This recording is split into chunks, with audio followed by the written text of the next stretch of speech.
श्रद्धा की हत्या कर उसके 35 टुकड़े कर जंगल में फेंकने वाला आफताब आखिर हर जगह इतना रिलैक्स क्यों नजर आता है, इतना बेखौफ अंदाज में वो क्यों बिहेव करता है।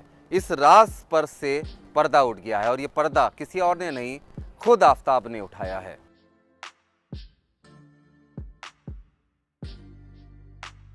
आफताब अमीन पूनावाला वो शख्स जो श्रद्धा से मोहब्बत करने का दावा करता था, 2 साल से ज़्यादा अरसा श्रद्धा के साथ बिताया। श्रद्धा उसके लिए पूरी दुनिया से लड़ी, अपने परिवार से लड़ी।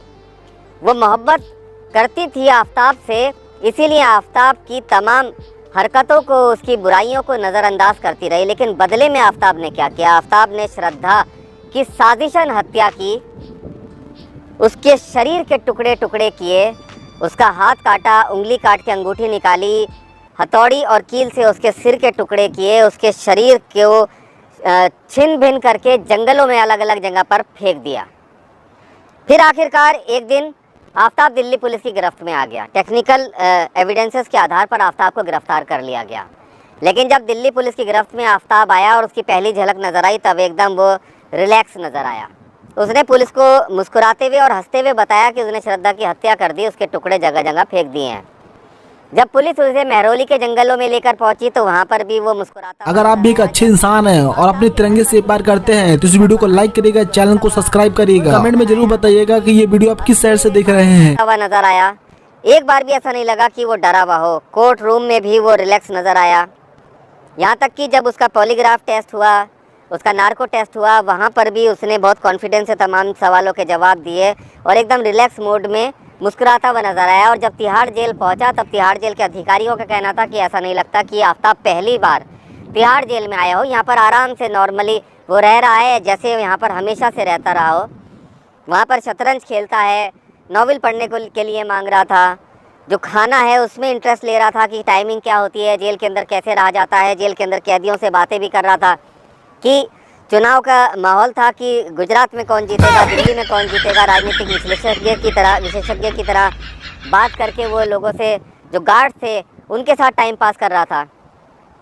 श्रद्धा का जिक्र नहीं करता था। लेकिन अचानक एक दिन बात करते करते सिक्योरिटी गार्ड से श्रद्धा का जिक्र हुआ और उसने मुस्कुराते हुए कहा कि श्रद्धा के शरीर के टुकड़े पुलिस बरामद कर ले अगर उसके अंदर दम है तो। श्रद्धा की हत्या उसने की है, लेकिन पुलिस सबूत ढूंढ ले अगर दम है तो। बात इतनी सी नहीं थी, ये बात सामने आई तो उसके बाद जो इन्वेस्टिगेशन ऑफिसर थे इस पूरे केस के, उनसे भी बातचीत की गई। तब इस बात का खुलासा हुआ कि आफताब जब पकड़ा गया तब तक काफ़ी देर हो चुकी थी। 6 महीने करीब श्रद्धा की हत्या को बीत चुके थे। आफताब इतना शातिर खिलाड़ी नहीं है, ना ही इतना शातिर अपराधी है, और ना ही 2-3 वेब सीरीज़ देखकर या इंटरनेट पे सर्च करके वो इतने ज़्यादा शातिर तरीके से मर्डर और तमाम चीज़ों को प्लान कर ले कि दिल्ली पुलिस जैसी हाईटेक पुलिस को गच्चा दे जाए। ये भी संभव नहीं है। दरअसल आफताब का साथ दिया मुंबई पुलिस की थोड़ी सी लापरवाही ने और बीतते वक्त ने। क्योंकि जब श्रद्धा लापता हो गई थी तब मुंबई पुलिस ने पूछताछ के लिए आफताब को बुलाया था।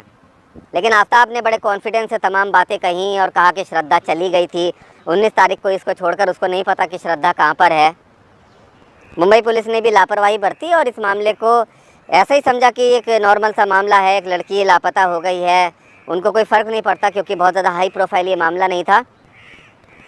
क्योंकि जिस समय मुंबई पुलिस ने पूछताछ के लिए आफताब को बुलाया था उस समय भी श्रद्धा का धड़ और सिर आफताब के महरौली वाले फ्लैट में फ्रिज के अंदर मौजूद था। मुंबई पुलिस अगर इस पूरे मामले में थोड़ा सा प्रोएक्टिव होती या फिर इस पूरे मामले में थोड़ी सी भी गंभीरता दिखाती तो श्रद्धा के शव के टुकड़े बरामद कर लिए जाते, खासतौर पे सिर और धड़ का हिस्सा, जो आफताब को सजा दिलाने के लिए काफी होता, उसके खिलाफ काफी पुख्ता सबूत होता। लेकिन ऐसा हुआ नहीं और यहीं से आफताब का कॉन्फिडेंस लेवल बढ़ता चला गया। उसने फिर सर का जो हिस्सा था उसको टुकड़े टुकड़े करके अलग अलग जगह पर फेंका, धड़ के हिस्सों को भी फेंक दिया। इस बीच 6 महीने बीत गए। अब 6 महीने का अरसा मैं इसलिए कह रहा हूँ क्योंकि सीसीटीवी कैमरे, आजकल आईपी कैमरा लगते हैं, 1000 टीबी की हार्ड डिस्क ज़्यादातर लगी हुई होती है।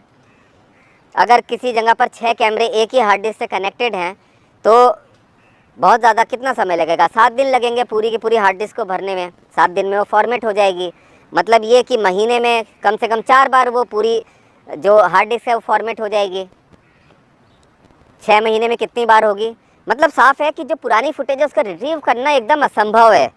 आफ्ताब को ये भी पता चल गया था कि 6 महीने बीत चुके हैं, लिहाजा फुटेज भी नहीं मिल सकती है पुरानी जो उसके खिलाफ सबूत हो। कैसे मारा श्रद्धा को, ये साबित करने के लिए डेड बॉडी नहीं है, क्योंकि पोस्टमार्टम होगा। अब डेड बॉडी का ये कोई डेथ सर्टिफिकेट हो तभी आप बता सकते हैं कि हत्या कैसे की गई। अब तो आफ्ताब ने कहा कि मैंने गला दबाकर मारा, तो उसके अलावा कोई और चारा नहीं है साबित करने का कि भाई ये आदमी कबूल कर रहा है खुद ही कि हत्या मैंने गला दबाकर की है, ये हत्यारा है, इसको गिरफ्तार कर लिया। अब जब महरौली पुलिस की गिरफ्त में आफ्ताब आया तब वो हंसता रहा बार बार। पुलिस ने कई बार उसे डांटा भी कि मत हंसो, वो चुपचाप सीरियसली बातें करता, थोड़ी देर में फिर हंसने लगता।